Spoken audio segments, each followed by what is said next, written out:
చూడండి పెద్ద డాక్టర్ వచ్చింది, శ్రీవల్లి డాక్టర్ MBBS.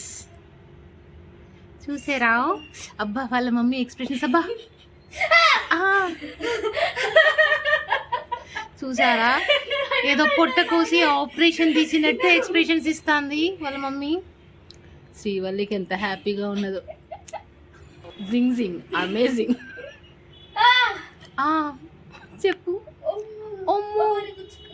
తీ, నీకు చిన్నప్పుడు అట్లనే కోసింది, మొన్న మందు కోసినట్టు ఇవాళ సూది కూడా అట్లనే తీసింది. కనిపించాలి. ఎంతో ఉత్కంఠమైన పరిస్థితుల్లో శ్రీవల్లి సూది లాగుతాంది, కొద్దిగా వచ్చాంది, ఆగమని వాళ్ళ మమ్మీ ఏదో సైగ చేస్తుంది. వావ్, చూసారా ఇవికేమీ రాదు. అయ్యో మండుతోందంట, గట్టిగా లాగాలి, ఇలా మంట రాకుండా వస్తుంది. ఏం కాదు ఏం కాదు. అబ్బా తీసేయి, అది అయిపోయి. Beautiful expressions. ఎంతో కష్టపడి శ్రమించి తీసిన నీడిల్ క్యానర్ సూది. ఆనందంలో